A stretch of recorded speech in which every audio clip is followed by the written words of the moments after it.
ક્ષેત્રમાં અમદાવાદ જે ખૂબ સારું કરશે. કોઈ પણ સારું આઈડિયા છે તો એ ઓલવેઝ વેલકમ છે.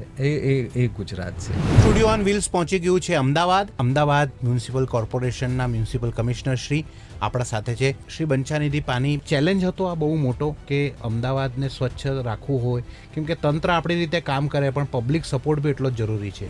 આપણે નંબર 1 બન્યા એ આપ અગર જોશો તો મહાત્મા ગાંધીજીના ભૂમિ છે સાબરમતી આશ્રમ. આપણે નંબર 1 થયા એ રિડ્યુસ, રીયુઝ અને રિસાયકલ RRR થીમ ઉપર આપણે કામ કર્યા. પહેલાં કેવું પિરાણા હતું, અત્યારે કેવું પિરાણા છે. પહેલાં કેવું કચરાથી કચરા ડુંગર બની જતું હતું, અત્યારે કચરાથી કેવી રીતે કંચન મળે છે. ઇન્ટરવેન્શન કરીને આ સ્વચ્છ અમદાવાદ શક્ય બન્યું છે. આ વખતે આપની શું સ્ટ્રેટેજી છે કે અમદાવાદમાં શહેરીજનોને આ ફ્લડવાળી સિચ્યુએશન ના ભોગવવી પડે? ફ્લડ પ્રૂફ સિટી બને એના માટે ભારત સરકારના ministry of home affairs, NDMA, Gujarat સરકારના રેવન્યુ ડિપાર્ટમેન્ટ, GSTMA, ગુજરાત સરકાર અને AMC અને બીજા જે સંસ્થાઓ છે આપણે મળીને એક્સપર્ટના સાથે રહીને ફ્લડ પ્રૂફ સિટી થાય એના માટે આપણે કામ કરી રહ્યા. કોમનવેલ્થ ખાલી સ્પોર્ટ્સ રીતે નથી જોતા, આપણે ઓવરઓલ ડેવલપમેન્ટ તરીકે જોઈએ છે. કેવી તૈયારીઓ છે? ભલે ટાઈમ છે પણ તૈયારીઓ કેવી ચાલી રહી છે? ભારત સરકાર શ્રી, ગુજરાત સરકાર શ્રી અને આપણે બધા મળીને ખૂબ સરસ રીતે કામગીરી થઈ રહ્યું છે. ઘણી બધી વસ્તુઓ થાય પણ એક નાનકડી વસ્તુ ક્યાંક આવે પછી ત્યાં એ ન્યૂઝ બની જાય. કોઈ પણ નેગેટિવ ન્યૂઝ આવે એ આપણા માટે નેગેટિવ નથી, એ આપણા માટે એક ઓપોર્ચ્યુનિટી છે, એક ફીડબેક છે. અમદાવાદની ધરતી પર સાબરમતીના શાંત કિનારે એક એવું સ્થાન કે જ્યાંથી ભારતની આઝાદીની સૌથી મોટી ચિંગારી પ્રગટી. આ છે ગાંધી આશ્રમ કે જ્યાંની ઐતિહાસિક ધરોહરને મળવા જઈ રહ્યું છે એક નવું સ્વરૂપ, એક ભવ્ય, આધુનિક અને વિશ્વસ્તરીય ઓળખ. આ માત્ર એક આશ્રમ નથી, આ ભારતની આત્મા છે. અહીંથી મહાત્મા ગાંધીએ સત્ય, અહિંસા અને સ્વરાજનો માર્ગ સમગ્ર દુનિયાને બતાવ્યો હતો. ₹1200 કરોડના વિશાળ ખર્ચે ગાંધી આશ્રમ રીડેવલપમેન્ટ પ્રોજેક્ટ અંતર્ગત સાબરમતી આશ્રમનું ભવ્ય પુનઃનિર્માણ ચાલી રહ્યું છે. વડાપ્રધાન શ્રી નરેન્દ્રભાઈ મોદી દ્વારા શરૂ કરાયેલ આ પ્રોજેક્ટનો મુખ્ય ઉદ્દેશ્ય છે ગાંધીજીના વિચારો અને વારસાને જાળવી રાખીને આ સમગ્ર વિસ્તારને વિશ્વસ્તરીય પર્યટન કેન્દ્રમાં પરિવર્તિત કરવો. 55 એકર વિસ્તારમાં ફેલાયેલો આ પ્રોજેક્ટ આવનારી પેઢીને ઇતિહાસને માત્ર વાંચવા નહીં પણ જીવવાનો અનુભવ કરાવશે. અહીં બનશે આધુનિક ગેલેરીઓ જ્યાં ગાંધીજીનું જીવન, દાંડી કૂચ, આઝાદીની લડત અને ભારતના સ્વતંત્રતા સંઘર્ષને અત્યાધુનિક ટેકનોલોજી દ્વારા રજૂ કરવામાં આવશે. હાલમાં આ પ્રોજેક્ટની કામગીરી પૂરજોશમાં ચાલી રહી છે. જૂની ઇમારતોનું સંવર્ધન અને નવા આકર્ષણોનું નિર્માણ બંને સાથે આગળ વધી રહ્યા છે. આ પ્રોજેક્ટને હાઈકોર્ટની મંજૂરી પણ મળી ચૂકી છે, જેના કારણે હવે વિકાસ કાર્ય વધુ ઝડપથી આગળ વધી રહ્યું છે. અંતે કહેવું એટલું જ રહે છે કે સમય બદલાય છે, શહેરો બદલાય છે, પણ ઇતિહાસને જીવંત રાખવું એ જ સાચી પ્રગતિ છે. આ તો હતી ગાંધી આશ્રમ રીડેવલપમેન્ટની વાત. જો કે સંપૂર્ણ અમદાવાદના વહીવટી માળખાની જવાબદારી જેમના સિરે છે તેમાં મ્યુનિસિપલ કમિશનર શ્રી બંછાનિધિ પાની સાથે ગુજરાત ફર્સ્ટના ચેનલ હેડ ડોક્ટર વિવેક કુમાર ભટ્ટનો સંવાદ કઈ દિશામાં રહ્યો, હવે તે પણ જાણીએ. નમસ્કાર, સ્ટુડિયો ઓન વ્હીલ્સ પહોંચી ગયું છે અમદાવાદ. અને જ્યારે આપણે અમદાવાદ આવીએ તો રિવરફ્રન્ટની મુલાકાત લેવી પડે. અત્યારે અમારો સ્ટુડિયો ઓન વ્હીલ્સ રિવરફ્રન્ટ ઉપર જ છે અને અમદાવાદ મ્યુનિસિપલ કોર્પોરેશનના મ્યુનિસિપલ કમિશનર શ્રી આપણા સાથે છે. સર, સ્વાગત છે અમારો એક વિશેષ કાર્યક્રમમાં. શ્રી બંછાનિધિ પાની 2005માં ગુજરાત આવ્યા અને અત્યારે 2026 ચાલે છે, એટલે લગભગ 20 વર્ષ પૂરા કરી નાખ્યા છે એમને ગુજરાતમાં. ઘણી બધી વસ્તુ એમનેથી જાણવી છે પણ પહેલાં અમદાવાદની વાત કરવી છે. સર, સૌથી પહેલાં તો કોંગ્રેચ્યુલેશન્સ કે અમદાવાદ સ્વચ્છ સિટી સર્વેક્ષણમાં પ્રથમ સ્થાને આવ્યું છે. ચેલેન્જ હતો આ બહુ મોટો કે અમદાવાદને સ્વચ્છ રાખવું હોય, કેમ કે તંત્ર આપણી રીતે કામ કરે પણ પબ્લિક સપોર્ટ બી એટલો જ જરૂરી છે. સાચી વાત છે. જે સ્વચ્છતામાં આપણે નંબર 1 બન્યા એ આપ અગર જોશો તો મહાત્મા ગાંધીજીના ભૂમિ છે સાબરમતી આશ્રમ અને ગુજરાતના ધરતી જે છે એ ખૂબ પવિત્ર છે અને અમદાવાદના જે ભૂમિ છે એ પણ સ્વચ્છતા માટે આગ્રહી છે. ખાલી આપણે એટલું આમાં કર્યું કે જે ઓલરેડી અહીંયા નહીં થતી એને ખાલી એક ચેનલાઇઝેશન કરવાનો એક મોકો મળ્યો. આપણે ટ્રિપલ આર પદ્ધતિમાં ગયા. આ જે આપણે નંબર 1 થયા એ રિડ્યુસ, રીયુઝ અને રિસાયકલ ટ્રિપલ આર થીમ ઉપર આપણે કામ કર્યા. એનું મતલબ એટલું કે જે કંઈ કચરો આપણને મળે એ લેન્ડફિલમાં ના જાય, એ સેનેટરી લેન્ડફિલમાં જ ના જાય, એનું રીયુઝ થઈને રિસાયકલ થઈને કંઈ ના કંઈ વેલ્યુ આપણને મળે, લોકોને મળે. એટલે દરેક વોર્ડમાં ટ્રિપલ આર સેન્ટર કર્યા. દરેક કચરાનું એનું રિસાયકલ કરવા માટે વેસ્ટ ટુ કોલ હોય, વેસ્ટ ટુ ચારકોલ હોય, વેસ્ટ ટુ એનર્જી હોય, વેસ્ટ ટુ સીએનડી વેસ્ટમાંથી જે પેવર બ્લોક અત્યારે બની રહ્યા છે એ હોય, આપણા જે ઇનર્ટ વેસ્ટ છે એને હાઈવેઝ, ધોલેરા હાઈવેઝ, અધર હાઈવેઝમાં ઉપયોગ કરવાની હોય, એમાંથી આવક મેળવવાની હોય, અને વેસ્ટ ટુ કમ્પોસ્ટ હોય. આ તમામ વસ્તુઓથી આપણે ટ્રિપલ આર થીમ ઉપર કર્યા. આ જે સ્વચ્છતામાં નંબર 1 આપણે લાવ્યા એનું શ્રેય, મુખ્ય શ્રેય એ આપણા સફાઈ કામદારોને જાય છે. સફાઈ કામદારો પહેલાં પણ કામ કરતા હતા, અત્યારે પણ કામ કરે છે, પણ સફાઈ કામદારોને આપણે થોડું નજ કર્યા કે તમે થોડું વધારે સમય આપો, તમે થોડું વધારે જલ્દી આવો. લોકો ઉઠે એના પહેલાં સ્ટ્રીટ સફાઈ થઈ જાય, લોકો રસ્તા ઉપર આવે એના પહેલાં એમને ખૂબ નિર્મળ સ્વચ્છ શહેર દેખાય. એટલું અગર આપણે 10-15 મિનિટનું ફેર હોય તો ખૂબ મોટું પરિવર્તન લોકોને લાગી શકે. એટલે એવું કર્યું. અને દરેક પબ્લિક પ્લેસ, સૌથી મોટા પબ્લિક પ્લેસ હોય, એરપોર્ટ હોય, રેલવે સ્ટેશન હોય, બસ સ્ટેન્ડ્સ હોય, ગાર્ડન્સ હોય, બ્રિજેસ હોય, એટલે જેમાં મહત્તમ લોકો ટ્રાવેલ કરતા હોય એને પ્રાયોરિટીઝ આપ્યું, આખા શહેરને પ્રાયોરિટી આપ્યું, અને સંપૂર્ણપણે આ સ્વચ્છ અમદાવાદનું ખિતાબ આપણે હાંસલ કરી શક્યા. આપણે એનાથી પણ આગળ જવા માંગીએ છીએ. આપણે અત્યારે વેસ્ટ ટુ વન્ડર પાર્ક કરીએ છીએ. પિરાણા જે ખૂબ મોટા પાયા ઉપર કચરોના ઢેર જોવા મળતા હતા એ અત્યારે પૂર્ણ થઈ ગયું છે. એટલે એ કચરાના ઢેરના જગ્યામાં એ મોટા એક વેસ્ટ ટુ વન્ડર પાર્ક કરીએ છીએ. એમાં ઓરિએન્ટેશન સેન્ટર રાખ્યું છે. એટલે કોઈ પણ બાળક, કોઈ પણ લોકો ત્યાં જાય તો એમને દેખાય કે પહેલાં કેવું પિરાણા હતું, અત્યારે કેવું પિરાણા છે. પહેલાં કેવું કચરાથી કચરા ડુંગર બની જતું હતું, અત્યારે કચરાથી કેવી રીતે કંચન મળે છે, કચરાથી એનર્જી મળે છે, કચરાથી પેવર બ્લોક બને છે, કચરાથી કોલ બને છે, ચારકોલ બને છે, કમ્પોસ્ટ બને છે, એનો કેવી રીતે ઉપયોગ થાય છે. આપણા એક સિસ્ટમ છે નિર્માલ્ય, જે દરેક ધાર્મિક સંસ્થામાંથી જે કચરો મળે એમાંથી ઇન્સેન્સ સ્ટિક બનાવવું, પરફ્યુમ બનાવવું, એ બધું પણ આપણે કરીએ છીએ. એટલે ઘણું બધું ઇન્સેન્ટિવ જે છે એ ઇન્સેન્ટિવ લોકોને આપીને, આપણા લોકોને આપીને, ઇન્ટરવેન્શન કરીને આ સ્વચ્છ અમદાવાદ શક્ય બન્યું છે. એટલે કચરામાંથી કંચન મેળવવું એ એક જ સ્વચ્છતાનું જે એ છે. અને આપણે ગઈ વખતે સાબરમતી નદી જ્યારે ઇરિગેશન ડિપાર્ટમેન્ટ એમનું કામ માટે, ગેટના કામ માટે ખોલ્યું હતું ત્યારે સાબરમતી નદીનું પણ ક્લિનિંગ કર્યું. આપણને ખૂબ સારું પ્રતિસાદ મળ્યું. તમામ પબ્લિક પ્લેસીસનું આપણે કર્યું અને એમાં પણ લોકોનું ખૂબ પ્રતિસાદ મળ્યું. અને એના આધારથી આપણે અત્યારે જે છે એ કામ કરી રહ્યા છે. અને એ ટ્રિપલ આર આપણું મુખ્ય જે વસ્તુ છે એ રહેશે. સર, આગામી સમયમાં એક બહુ મોટી ચેલેન્જ દર વખત અમદાવાદ ફેસ કરે છે, એ છે માન્સૂનના સમયે, કે ફ્લડ ફ્રી સિટી કઈ રીતે બનાવી શકાય આપણે અમદાવાદને. કેમ કે ઘણી જગ્યાઓ ઉપર આપણે ઘણી મહેનત કરીએ છીએ, પ્રી મોન્સૂન એક્ટિવિટીઝ કરીએ છીએ, ગટર સાફ કરીએ છીએ, ગટરના ઢાંકણા બરાબર કરીએ છીએ, પણ છતાંય અમુક લો લાઇંગ એરિયામાં પાણી ભરાય જ છે.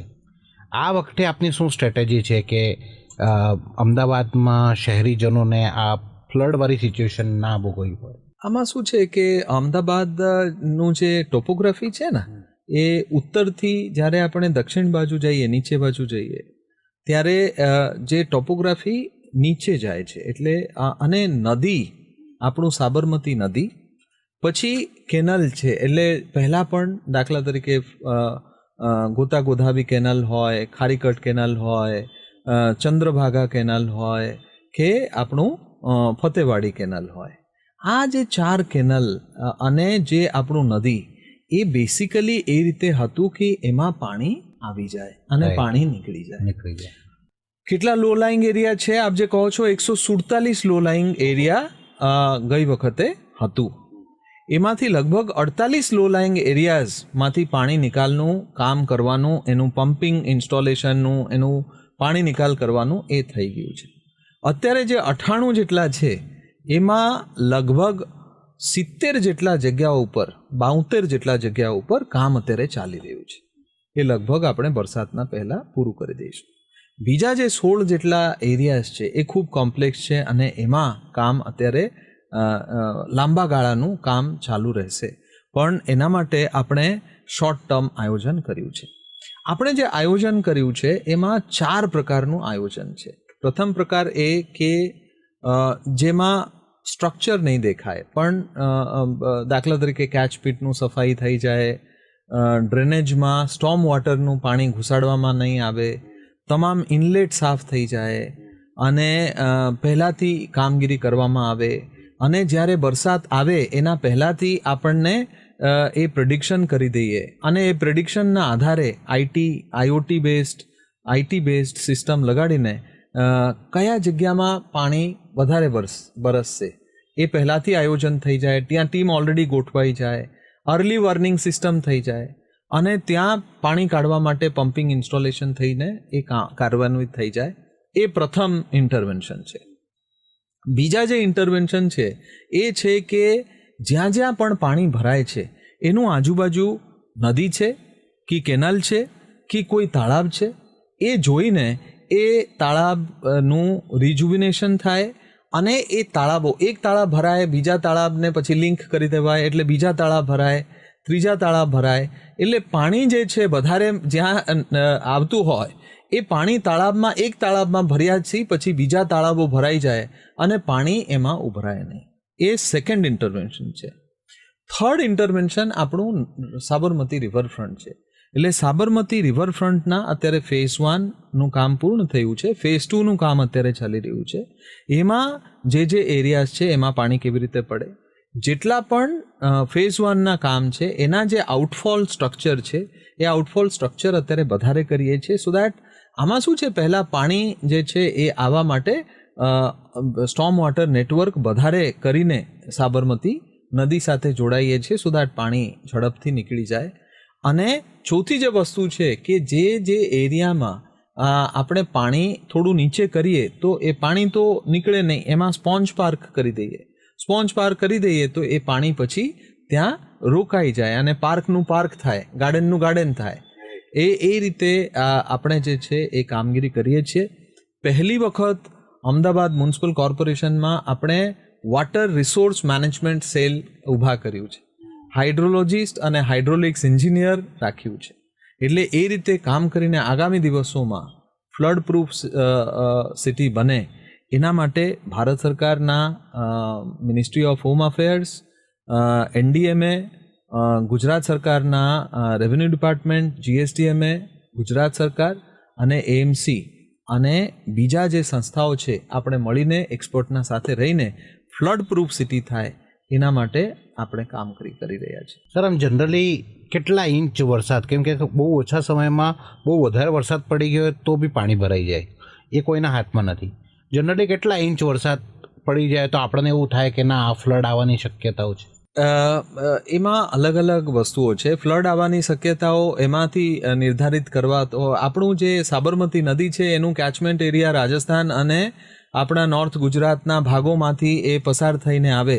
એટલે ત્યાં કેટલું વરસાદ પડે એના આધારે આમાં પાણી કેટલું રહે એ રીતે આપણે નિરૂપણ કરીએ છીએ. અગર આપણને લાગે એનું સંકલન આપણે કરીએ છીએ. ઉપરના જગ્યામાં અગર વધારે વરસાદ પડી જાય અને નદી આપણે ત્યારે ખાલી કરી દઈએ છીએ સો દેટ નદીમાં પાણી લેવાનું એમાં કેપેસિટી વધારે રહે અને ઉપરનું જે કેટલું વરસાદ થયા એનું માહિતી તરત જ આપણને સિમલેસલી મળે એ રીતે અત્યારે એક સિસ્ટમ બનાવીએ છીએ.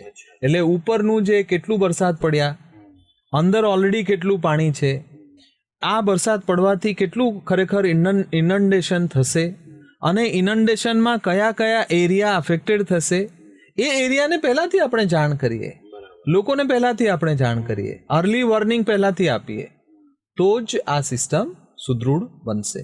એટલે એ રીતે કરીએ છીએ. સર, જૂના અમદાવાદમાં આપણે જોયું કે પેલો વોટર હાર્વેસ્ટિંગના બહુ જૂના હેરિટેજ સિટીમાં આપણે જોયું બહુ સારા કામ કર્યા છે. ને અત્યારે વોટર હાર્વેસ્ટિંગ એક મોટો ઇશ્યુ બી છે કે એ લોકોને સમજાય અને કરે તો પાણીની કિલ્લત ના થાય. સાચી વાત છે. તો અત્યારે જે નવા બિલ્ડિંગ્સ બની રહ્યા છે, નવા કોમ્પ્લેક્સ બને, એમાં કોઈ એવી એએમસી જોગવાઈ કરી છે કે તમે વોટર હાર્વેસ્ટિંગનું પહેલાંથી જ રાખો પ્લાનમાં, જેથી તમારી બિલ્ડિંગને પાણી ઓટોમેટિક મળે, એવું કંઈક છે? યસ, આપ સાચું કહો છો કે આપણા પૂર્વજો, મેં હેરિટેજ સિટીમાં, મેં સેન્ટ્રલ ઝોનમાં મેં ગયા છીએ અને મેં જોયું જૈન મંદિરો હોય, લોકોના ઘર હોય. મેં ઘણા બધા ઘરો એવા જોયા છે, તમે ગૃહમાં પ્રવેશ કરો તો પહેલાં મંદિર આવે અને એનું ડાબી બાજુ જે છે એક વોટર સ્ટોરેજ આવે. બિલકુલ. અને એ વોટર સ્ટોરેજ એવું સરસ કરવામાં આવ્યું હતું કે એમાં પાણી પણ આવે અને વોશરૂમ પણ હોય, બાથરૂમ પણ હોય. બહુ સરસ આયોજન આપણા પૂર્વજોએ કર્યા હતા. ઓલરેડી અમદાવાદમાં આપણે પ્લાનમાં એ નક્કી કર્યું છે કે તમને વોટર હાર્વેસ્ટિંગ સ્ટ્રક્ચર કરવું જ પડે. એટલે લગભગ 20,000 ચોરસ મીટરથી જે વધારે એરિયાસ છે એમાં તો ફરજિયાત છે. એટલે આમાં લગભગ 12,000 બિલ્ડિંગો એવા છે જે થોડાક સમયમાં, છેલ્લા 5 વર્ષમાં, એ બધામાં રૂફટોપ વોટર હાર્વેસ્ટિંગ સ્ટ્રક્ચર છે. અને આપણે ફરજિયાત કર્યા છે. કોર્પોરેશનના 1800 બિલ્ડિંગમાં આપણે આ રૂફટોપ વોટર હાર્વેસ્ટિંગ સ્ટ્રક્ચર કર્યું છે. સર, હવે વાત કરવી છે કોમનવેલ્થની. સૌથી પહેલાં તો આપને અભિનંદન છે કે આપે આખી ટીમ ગુજરાતે એક સાથે મળીને બહુ સારું પીચ કર્યું અને આપણને કોમનવેલ્થ મળી ગયું. કોમનવેલ્થ ખાલી સ્પોર્ટ્સ રીતે નથી જોતા, આપણે ઓવરઓલ ડેવલપમેન્ટ તરીકે જોઈએ છે. કારણ કે કોઈ કન્ટ્રીમાં કોમનવેલ્થ થતું હોય અને જે સિટીમાં થતું હોય ત્યાં એટલું ઇન્ફ્રાસ્ટ્રક્ચર ડેવલપમેન્ટ બી કરવું પડે, એટલી સુવિધાઓ બી કરવી પડે. કેવી તૈયારીઓ છે? ભલે ટાઈમ છે પણ તૈયારીઓ કેવી ચાલી રહી છે? નહીં, સર્ટનલી actually world police and fire games જે છે એ 2029માં આપણે અમદાવાદ યજમાન છે. 2030માં સેન્ટિનરી એડિશન જે કોમનવેલ્થ ગેમ્સનું છે એમાં અમદાવાદ યજમાન છે. એટલે ભારત સરકાર શ્રી, ગુજરાત સરકાર શ્રી અને આપણે બધા મળીને ખૂબ સરસ રીતે કામગીરી થઈ રહ્યું છે.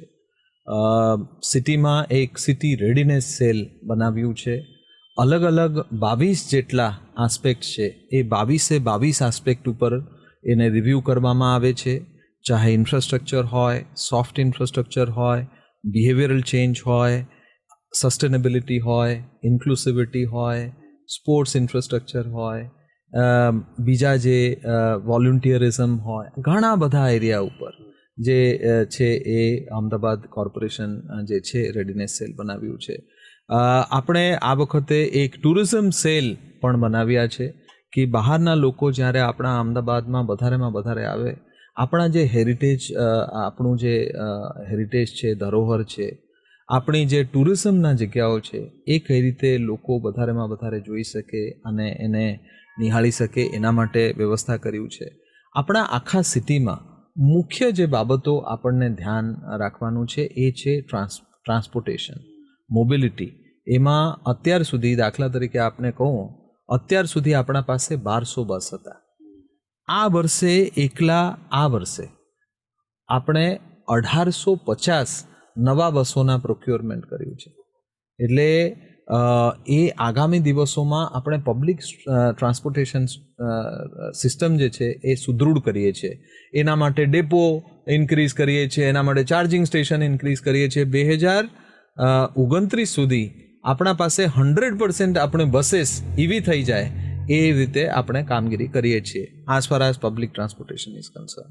ગુજરાત સરકાર શ્રી, ભારત સરકાર શ્રી મેટ્રોના એક્સપાન્શન કરી રહ્યા છે.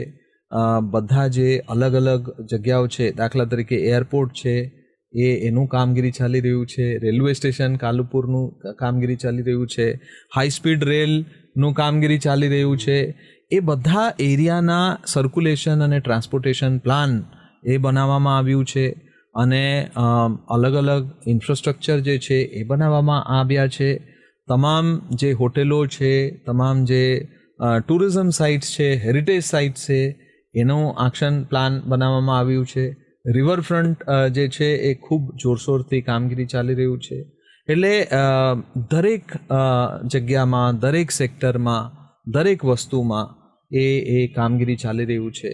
દાખલા તરીકે નાનામાં નાના બાત હોય, ઇન્ક્લુસિવિટીનું બાત હોય, પ્લાન્ટેશનનું બાત હોય. છેલ્લા 7 વર્ષમાં આપણે 1,42,00,000 પ્લાન્ટ કર્યા છે. અત્યારે પૂરેપૂરું આપણું ફૂટપાથ કેવું હોય, આપણે કેવી રીતે દરેક રોડમાં ગ્રીનનું પેચ કેવી રીતે હોય, પૂરેપૂરું એસજી રોડ કેવી રીતે આધુનિકીકરણ કરી શકાય, પૂરેપૂરું આપણું રિવરફ્રન્ટ કેવી રીતે સારું બનાવી શકાય, દરેક રોડ કેવી રીતે આપણે એમાં ઇમ્પ્રુવમેન્ટ કરી શકાય, દરેક ક્ષેત્રમાં જે છે એ ગુજરાત સરકારશ્રી અને ભારત સરકારશ્રીના માર્ગદર્શન મુજબ કામગીરી ચાલી રહ્યું છે. સર, આમ આટલા બધા કામ ચાલતા હોય તો 1 કરોડ પ્લસ થવા જ આવી છે અમદાવાદ સિટી. પણ ઘણી બધી વસ્તુઓ થાય, પણ એક નાનકડી વસ્તુ ક્યાંક આવે પછી ત્યાં એ ન્યૂઝ બની જાય, તો ત્યારે કેવું થાય? આમ મનમાં આમ લાગી આવતું હશે કે યાર આટલું બધું કામ અમે કરીએ છીએ, સારા કામ એ બધી બાજુમાં રહી ગયા, પણ એક નાનકડો ક્યાંક ખાડો પડી ગયો કે ક્યાંક ખોતરેલું રહી ગયું કે કંઈક વસ્તુ ઇન્સિડન્ટ બની ગયું, તો તાત્કાલિક એવા ન્યૂઝ બની જાય કે મ્યુનિસિપલ કોર્પોરેશન શું કરે છે.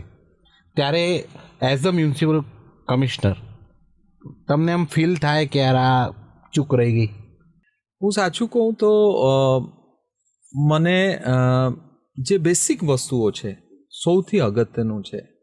દાખલા તરીકે એ નાની વસ્તુ હોઈ શકે, પણ એમાં સિસ્ટમ ઇમ્પ્રુવમેન્ટ કરવાનું એક તક છે. દાખલા તરીકે આપને કહું કે શહેરમાં ડ્રેનેજનું પ્રશ્નો આવે છે, પણ મેં છેલ્લા 10 વર્ષના એનાલિસિસ કર્યા. આ ડ્રેનેજના પ્રશ્નો આવે છે શેના માટે? ઓકે. તો મેં છેલ્લા 10 વર્ષનું ડેટા સ્ટડી કર્યા પછી મને મળ્યું કે આખા શહેરમાં પ્રશ્ન નથી, ખાલી 26 જેટલા એરિયાઝમાં આ ડ્રેનેજનું પ્રશ્ન છે. સિમિલરલી રોડમાં મેં એનાલાઇઝ કર્યું, કેટલા જગ્યામાં છેલ્લા 10 વર્ષમાં રોડનું પ્રશ્ન છે. એટલે મેં જ્યારે એનાલિસિસ કર્યું ત્યારે આપણને ઘણું બધું મળ્યું. દાખલા તરીકે ડ્રેનેજમાં કહું, આ બધા હાઈ રિસ્ક એરિયાનું અલગ એક સેલ કર્યું. આમાં કોઈ ધ્યાન, આપણું બધાનું ધ્યાન જે છે પ્રોજેક્ટોમાં જાય છે, બટ નાના દાખલા તરીકે ચાલી હોય કે નાના સોસાયટી હોય, એનું પણ ડ્રેનેજનું કામ કેવી રીતે આપણે સ્ટ્રેન્થન કરી શકીએ અને એક સાથે ખૂબ એક્સપર્ટાઇઝથી કરી શકીએ. જૂના જે સિટી છે, દાખલા તરીકે વર્લ્ડ સિટી છે, સેન્ટ્રલ ઝોન છે, એમાં જ ઇશ્યુ છે. એટલે એમાં કેવી રીતે આપણે બધું સુદૃઢ કરી શકીએ. આપણે અત્યારે પૂરેપૂરું માઇક્રો ડિટેલમાં જઈએ છીએ. દરેક કોઈ પણ નેગેટિવ ન્યૂઝ આવે એ આપણા માટે નેગેટિવ નથી, એ આપણા માટે એક ઓપોર્ચ્યુનિટી છે, એક ફીડબેક છે. રાઈટ. અને એને સિસ્ટમના નજરિયામાંથી જોઈને કેવી રીતે સંપૂર્ણ એનું નિરાકરણ કરી શકાય એ પર્સ્પેક્ટિવથી હું જોઉં છું. દરેક નેગેટિવ ન્યૂઝ મારા માટે એક ફીડબેક છે અને દરેક ફીડબેક મારા માટે અગત્યનું છે. દરેક નાગરિકનું દરેક વસ્તુને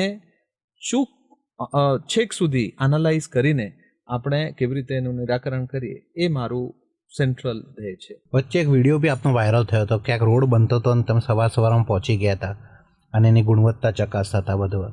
તો આવું જ્યારે કઈ વસ્તુ ધ્યાનમાં આવે તો આપ એક્શન બી લો છો, એકદમ સ્ટ્રિક્ટ એક્શન? કોન્ટ્રાક્ટર્સ હોય છે કે એમની એવું કંઈ બન્યું કે આમ તમે ધોઈ જ નાખ્યા હોય પકડીને, આવું ચાલે જ નહીં? આપણે દાખલા તરીકે આપણે કહું, દરેક ક્ષેત્રમાં ચાહે રોડ હોય, ઇન્ફ્રાસ્ટ્રક્ચર હોય, પ્રોજેક્ટ હોય, એ બધુંનું એક સિસ્ટમ છે અને એ quality is far most important. અને દરેક ક્વોલિટીના વસ્તુમાં કંઈ પણ ચૂક થાય તો એ બધા જાણે છે કે કોઈ એજન્સીને છોડવામાં નહીં આવે, કોઈ અધિકારીને છોડવામાં નહીં આવે. Quality is super, paramount. અને દરેક નાગરિકનું જે હિત છે એ પારામાઉન્ટ, શહેરનું ઇન્ટરેસ્ટ જે છે એ પારામાઉન્ટ. એટલે પૂરેપૂરું, હું ખાલી નથી પણ એએમસીના પૂરેપૂરું ટીમ સવારે 7 વાગે ફિલ્ડ ઉપર હોય છે, દરરોજ હોય છે અને દરરોજ અલગ અલગ જગ્યા ઉપર થાય છે. આ જે સિટીમાં કંઈ પાણીના લીકેજ હોય, કંઈ નાનકડી વસ્તુ હોય, મીડિયા સુધી આવે એના પહેલાં એને ફિક્સ કરી દેવામાં આવે છે, એને નિરાકરણ કરી દેવામાં આવે છે. એનો સોર્સ શું સર? ગ્રીવિયન્સીસ સેલ તમે બનાવ્યો હોય એનો સોર્સ શું? કઈ રીતે પબ્લિક આપને અપ્રોચ કરે? કોર્પોરેટર બતાવે કે પબ્લિક બતાવે? પબ્લિક એટલે દાખલા તરીકે આપણું જે કમ્પ્લેન છે એ આપ ફોન કોલથી કરી શકો, વોટ્સએપથી કરી શકો, મેસેજથી કરી શકો, કોઈ કાઉન્સિલર શ્રીના રેફરન્સથી કરી શકો, કોઈ પણ કરી શકે. અને એ બધા જે આ કમ્પ્લેન છે એ કમ્પ્લેન આપને કહું, છેલ્લા 1 વર્ષનું એક ઉદાહરણ આપને આપું. પહેલાં જે છે એ કમ્પ્લેન, આ જે હાઈ રિસ્ક એરિયા ડ્રેનેજનું પ્રશ્ન આવતું હતું એ કયા એરિયામાંથી આવ્યું? આપણે 26 એરિયા નિરૂપણ કર્યા. આ 26 એરિયામાં મેક્સિમમ જે છે હેલ્થનું ઇશ્યુઝ આવતું હતું. એટલે મેં જોયું કે ડ્રેનેજને ફિક્સ કરીએ તો હેલ્થનું ઇશ્યુ પણ ઓછું થઈ ગયું. લોકોનું કમ્પ્લેન જે પહેલાં દાખલા તરીકે 1000 કમ્પ્લેન આવતા હતા એ ઓછા થઈને અત્યારે 300 કમ્પ્લેન સુધી આપણે ઓછું થઈ ગયું છે. એટલે સિસ્ટમેટિક વર્કથી ખૂબ ઓછા લોકોનું કમ્પ્લેન આવે. એક બહુ મોટા ચેલેન્જ આપને આ બી ફેસ કરવા પડતા શકે કે આપણે ગેસ, કેબલ, ઇન્ટરનેટ અને ઇલેક્ટ્રિસિટી આ અંડરગ્રાઉન્ડ છે. એટલે વારે ઘડી એમને આ કંપનીઝને કોઈ ઇશ્યુ આવે એટલે એ તો રોડ ખોદીને ઊભા જ થઈને પબ્લિકને તો એમ જ લાગે કે આ તો મ્યુનિસિપલ કમિશનરનો જ પ્રોબ્લેમ છે, કોર્પોરેશનનો પ્રોબ્લેમ છે. તો આ લોકોને એવું કોઈ સ્ટ્રિક્ટ ગાઈડલાઇન છે કે ભાઈ તમે જ્યાં ખોતરો ત્યાં એકદમ વ્યવસ્થિત કરીને જ જાઓ, પાછો આમને મૂકીને ના જાઓ? યસ, એટલે આપણે પૂરેપૂરું સિસ્ટમ છે કે આપણી દાખલા તરીકે પાઇપલાઇન હોય, ડ્રેનેજ લાઇન હોય, કોઈ પણ આમાં શું છે બીજા એજન્સી પણ ખોદી નાખે છે અને તોડી નાખે છે. આમાં લોકોને હાલાકી થાય છે. આપણા પણ શહેરના આપણા એક વિભાગ પણ બીજાના કામ કરવા માટે તોડી નાખે છે, એમાં પણ લોકોને હાલાકી થાય છે. એટલે આપણે નક્કી કર્યું છે કોઈ પણ, એ ચાહે બહારના એજન્સી હોય કે આપણા એજન્સી હોય કે આપણા ડિપાર્ટમેન્ટ હોય કે બહારના ડિપાર્ટમેન્ટ હોય, કોઈ પણ આપણા યુટિલિટીઝને નુકસાન પહોંચાડે તો ખૂબ મોટા પાયા ઉપર એને પેનલ્ટી કરીશું. કારણ કે એવું કોઈને નહીં, પૂરેપૂરું સિસ્ટમેટિકથી જીપીઆરના સિસ્ટમથી જુએ કે લાઈન શું છે, કઈ રીતે એનું એક્શન પ્લાન થશે, પછી એ ખોદે. કારણ કે શહેરોમાં શું હોય છે કે નીચે એક અલગ દુનિયા હોય. એ નીચે જે છે એ 1 સેન્ટીમીટરથી લઈને 12-25 મીટર સુધી લાઈનો મળતા હોય છે. અને એમાં ડ્રેનેજનું હોય, પાણીનું હોય, ઇલેક્ટ્રિસિટી, યુટિલિટીઝ બધા હોય. એટલે શહેરોમાં જે છે એ નીચેનું જે વર્લ્ડ છે એને આપણે બરાબર રીતે સમજી જઈએ તો લગભગ ઘણા બધા પ્રશ્નો એ રીતે સોલ્વ થઈ જાય. ને પબ્લિકને બી સમજવું પડશે કે આ એક જ કોર્પોરેશન નહીં પણ ઘણા બધા લોકો એકસાથે કામ કરતા હોય છે. સર, આપને લગભગ 20 વર્ષ થઈ ગયા ગુજરાતમાં. આપ ઓરિસ્સાથી આવ્યા, 2005ના બેચના ઓફિસર છો. આજે લગભગ 20 વર્ષ પહેલાંનું ગુજરાત અને અત્યારના ગુજરાતમાં કેટલો તફાવત જો આપની નજરે? કેમ કે આપણે જો રાજકોટમાં આપે કામ કર્યું, વડોદરામાં કામ કર્યું, સુરતમાં કામ કર્યું, અને દરેક જગ્યા ઉપર કંઈક ને કંઈક વસ્તુ તો આપ અલગ મૂકીને જ આવ્યા છો. આ એક એક્સપર્ટાઇઝ છે આપની. ભાવનગરમાં બી આપે કામ કર્યું. તો 20 વર્ષમાં ગુજરાતને કઈ રીતે જુઓ છો આપ? હું સાચું કહું તો ઉડીસામાંથી આવીને ગુજરાતમાં કામ કરવાનું મને સૌભાગ્ય મળ્યું. મને તો આઈપીએસ મેં પહેલાં ઉડીસા કેડર હતા, એ છોડીને મેં ગુજરાત આવ્યા અને ગુજરાતમાં કામ કરવાથી આપણને ઘણું બધું શીખવા મળ્યું. ગુજરાતમાં આ જે જર્ની રહ્યું એ ખૂબ ટ્રાન્સફોર્મેશનલ રહ્યું. કારણ કે ગુજરાતમાં એક વસ્તુ આ છે કે દરરોજ કંઈ ના કંઈ કોઈ વસ્તુ અગર રિફોર્મ માટે જરૂરી હોય, કોઈ વસ્તુ સારા માટે કરવું જરૂરી હોય તો તંત્ર હોય, પોલિસી મેકર્સ હોય, પબ્લિક રિપ્રેઝેન્ટેટિવ્સ હોય, લોકો હોય, તમામ લોકો સાથ સહકાર આપતા હોય છે. એટલે એ જે સાથ સહકારના કારણે જે મોટા આપણે પ્રોજેક્ટ કરીએ કે લોકોના માટે અને લોકો સમજી શકે, એટલે કોઈ પણ સારું આઈડિયા છે તો એ ઓલવેઝ વેલકમ છે. એ ગુજરાત છે.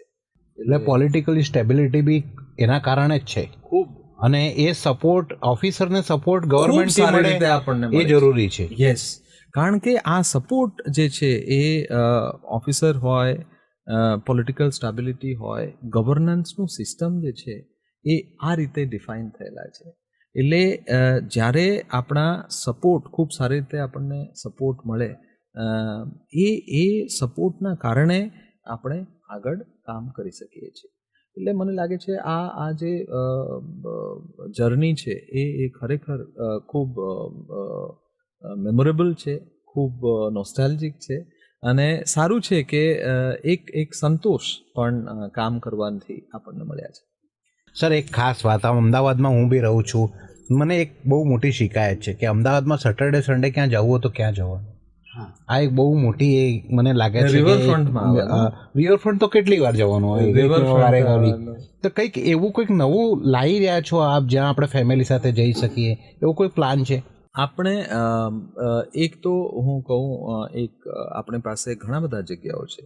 અમદાવાદમાં ઘણા બધા ભાવ છે જે આપણે રિવાઇવ કરીએ છીએ. અમદાવાદમાં હેરિટેજ, આપ સાંકડી શેરી એક વખત આવો, માણેક ચોક આપણે ચેન્જ કરીએ છીએ, માણેક ચોક પૂરા નવા કરીએ છીએ. જેટલા પણ હેરિટેજના જગ્યાઓ છે એ અમદાવાદના આપણે ખૂબ સારું બનાવી રહ્યા છે, એટલે આપને ગમશે.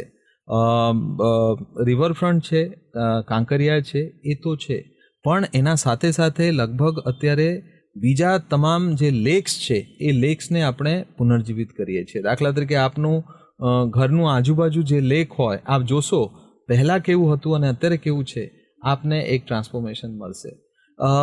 મને લાગે છે આ તમામ જે વસ્તુઓ છે એના સાથે સાથે આપ અગર ક્રિકેટ જોવા માંગો તો નરેન્દ્ર મોદી સ્ટેડિયમ છે, અને ખૂબ એ તો આપ એન્જોય કરી શકો છો. એના સાથે સાથે આપણા શહેરમાં મને લાગે છે this is a very very vibrant city. એ એક આપણને સારું મળ્યું છે. ઘણા બધા અત્યારે બાયોડાયવર્સિટી પાર્ક જે છે એ પણ આપણે કરીએ છીએ. એમાં બંજર હોય, આપણું રિવરફ્રન્ટના લિનિયર પાર્ક્સ હોય, રિવરફ્રન્ટમાં ઘણા બધા નવા જે પ્રોજેક્ટ, એ ટ્રોપિકલ ગાર્ડન છે, યોગા સેન્ટર છે, અટલ પ્લાઝા ખૂબ સરસ રીતે એ થયું છે, ક્રૂઝ હોય એ ચાલે છે. એટલે ઓવરઓલ આપને જે છે એ અમદાવાદ ખૂબ ગમશે અને મને આશા છે કે દરેક ક્ષેત્રમાં અમદાવાદ જે ખૂબ સારું કરશે. અને આપણે એ રીતે એક અમદાવાદ ફેસ્ટિવલ જે કરીએ છીએ, બુક ફેર હોય, શોપિંગ ફેસ્ટિવલ હોય, કાંકરિયા ફેસ્ટિવલ હોય, એ તમામ વસ્તુથી અમદાવાદ જે છે એ ખૂબ વાઇબ્રન્ટ રહે છે. Thank you so much sir. આટલી બધી આપે વાતો અમારા સાથે શેર કરી. અમદાવાદ અને 20 વર્ષની જર્ની એ ખરેખર જોવા જેવી છે, કારણ કે એક અમદાવાદ જે ગંધાતું અમદાવાદ કહેવાતું હતું એક સમય, એટલી ગંદકી અને જ્યાં જાઓ ત્યારે કીચડ, ગટરની ઉભરાતા ગટર, આ અમદાવાદ અમે જોયું છે. અને એનાથી વિશેષ કે અનસેફ અમદાવાદ, કોઈ ટ્રાફિકના નિયમો ના હોય એવા અમદાવાદ અમે જોયા છે. અને આજે જે અમદાવાદ છે એ વિકસતું અમદાવાદ, સ્વચ્છ અમદાવાદ, સિક્યોર અમદાવાદ, સીસીટીવીથી સજ્જ અમદાવાદ, અને જે પીરાણાના મોટા મોટા ઢગલા અમે જોયા છે એને જગ્યા ઉપર હવે એક નવું જ સેન્ટર ઊભું થઈ રહ્યું છે, જ્યાં તમે જોઈ શકશો કે કઈ રીતે જે એમને ખાસ વાત કરી RRRનો જે પ્રોજેક્ટ છે એ જોવા જેવો છે. જેટલા યંગસ્ટર છે એમને ખાસ આ વસ્તુ જોવી જોઈએ કે કચરાથી કંચન, આ એક કહાવત નથી પણ કચરાથી કંચન ખરા અર્થમાં થઈ શકે છે. આ બધા જ પ્રયાસો અમદાવાદ મ્યુનિસિપલ કોર્પોરેશન કરી રહી છે અને આપણે એમને ખૂબ ખૂબ અભિનંદન આપીએ છીએ. Wish you all the best sir, કે તમે વધારે સારું કામ કરી શકો. Thank you sir. Thank you.